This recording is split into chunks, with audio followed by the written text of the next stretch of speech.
ایک جنازہ اٹھ کے جا رہا ہوتا ہے نا قبرستان کی طرف، تو جو تو نیک شخص ہوتا ہے جو فوت ہوا ہوتا ہے وہ حالانکہ اس کی آواز کسی کو آ نہیں رہی ہوتی، لیکن وہ کہہ رہا ہوتا ہے جلدی کرو جلدی کرو،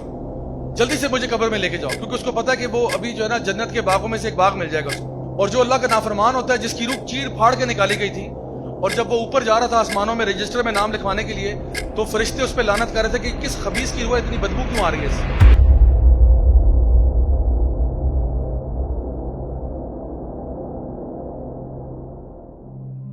ایک اور حدیث ہے صحیح بخاری میں نبی کریم صلی اللہ علیہ وسلم کی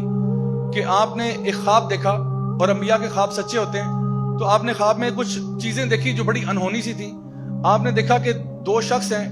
اور آپ کو قیامت کا منظر دکھایا گیا۔ ایک شخص جو ہے وہ دوسرا زمین پہ لیٹا ہوا ہے، اور ایک شخص بڑا سا پتھر لے کے اس کے سر کے اوپر مارتا ہے، اس کا سر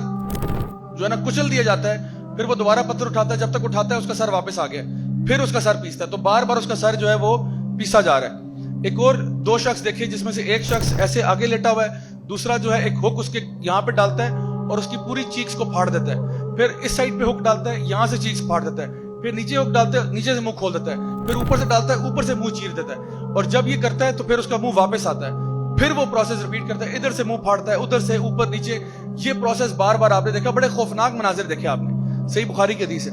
پھر فرمایا کہ آپ نے دیکھا کہ کچھ لوگ ہیں جو برہنہ حالت میں ایک تندور میں ان کو پکایا جا رہا ہے، مرد اور عورتیں، ایک بڑا سا تندور ہے، اس کے اندر ان کو پھینکا ہوا ہے، اور ان کی چیخوں کی آوازیں بہت دور سے آ رہی ہیں،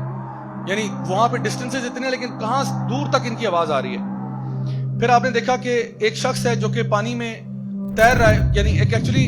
خون کے دریا میں خون میں تیر رہا ہے، اور جب خون میں تیرتا ہے تو ایک پتھر ہے جو اس کے منہ پہ مارا جاتا ہے، جب وہ جو ہے نا کنارے پہ آتا ہے، تو جب پتھر اس کے منہ پہ پڑتا ہے تو وہ اس کی بلو سے بہت پیچھے چلا جاتا ہے، پھر وہ پتھر کو اپنے منہ میں لیے واپس آتا ہے، ایک شخص جو کنارے پہ کھڑا ہے وہ پتھر دوبارہ اس کے منہ سے نکالتا ہے، پھر اس کے منہ پہ مارتا ہے، اور اتنی زور سے لگتا ہے کہ وہ دور چلا جاتا ہے، پھر وہ منہ کو پتھر میں لیے جو ہے نا دوبارہ سے واپس آتا ہے، پھر وہ یہ پروسیس ریپیٹ ہو رہا ہے کہ بار بار وہ اس خون کے دریا میں تیر رہا ہے، آگے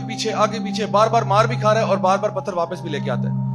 پھر آپ صلی اللہ علیہ وسلم نے دیکھا کہ ایک بہت ہی بھیانک شکل کا ایک شخص جو ہے وہ ایک آگ کے ارد گرد دوڑ رہا ہے، ایک بیس نما چیز ہے، بڑے خوفناک سا شخص ہے۔ پھر آپ نے دیکھا کہ ایک باغ ہے، اس باغ میں ایک اونچا سا درخت ہے اور اس کے ساتھ ایک اونچا سا انسان ہے، بڑا خوبصورت سا،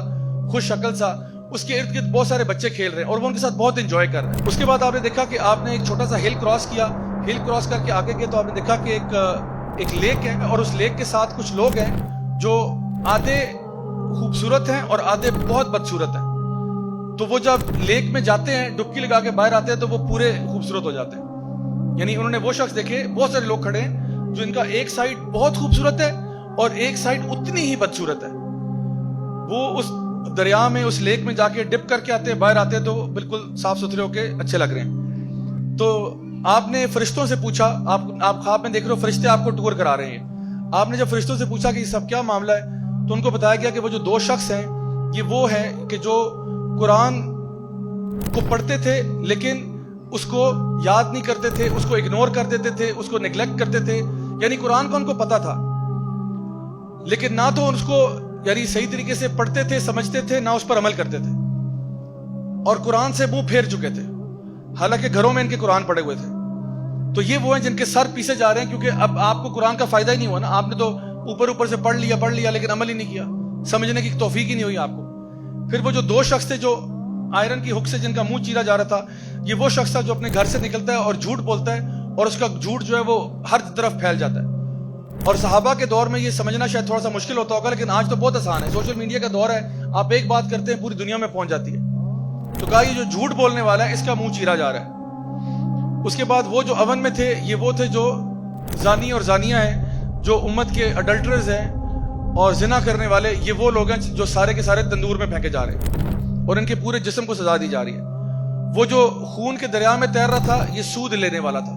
جو سود میں ڈیل کرتا تھا، سودی کاروبار کرتا تھا، سودی بزنس کرتا تھا، یہ خون کے دریا میں تیر رہا ہے اور اس کو پتھر پڑ رہے ہیں اس کے منہ کے اوپر۔ وہ جو ایک خوفناک سا شخص تھا یہ کون تھا؟ یہ مالک تھا، جہنم کا داروغہ تھا۔ یہ یاد رکھیں، یہ جو جہنم کے فرشتے ہیں نا، یہ عام طور پہ فرشتے کے بارے میں جب آپ کو کہا جاتا ہے کہ وہ تو بڑا فرشتہ ہے تو آپ کے ذہن میں بڑا خوبصورت سا اینجل آتا ہے، بڑے بڑے پیارے سے پر رہے ہیں اور خوبصورت سا چہرہ ہے، لیکن کچھ فرشتے انتہائی خوفناک ہیں،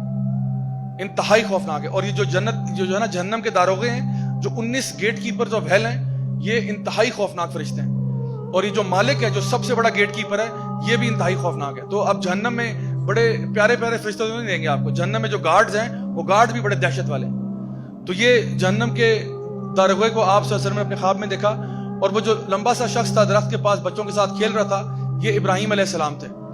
اور یہ ان بچوں کے ساتھ کھیلے تھے جو فطرت پر مر جاتے ہیں،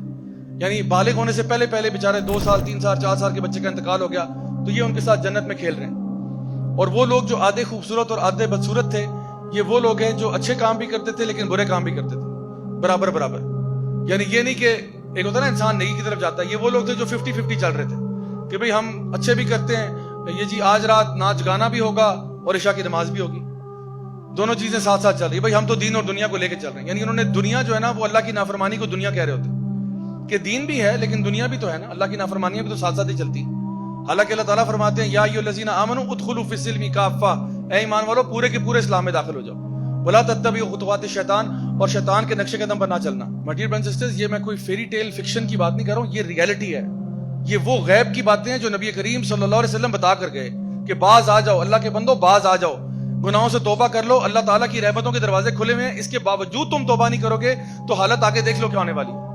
بڑے سے بڑا آپ نے گناہ کیا ہو، بڑے سے بڑا گناہ کیا ہو، اللہ تعالیٰ آج آپ کے پاس موقع ہے، معافی ہو سکتی ہے. اللہ تعالیٰ فرماتے ہیں تو زمین و آسمان کو بھی گناہوں سے بھر دے، میں سے بڑی مغفرت تجھے دے سکتا ہوں. تو سارے سمندروں کو گناہوں سے بھر دے، میں اس سے بڑی مغفرت دے سکتا ہوں. آج موقع ہے، جب مر جائیں گے اس کے بعد توبہ کریں گے تب فائدہ نہیں ہوگا. یہ آفر محدود مدت کے لیے ہے. یہ جو آفر ابھی آپ کو ملی ہوئی ہے نا، یہ محدود مدت کے لیے. تو اس لیے عقل مند انسان وہی ہے جو اس کا فائدہ اٹھا لے.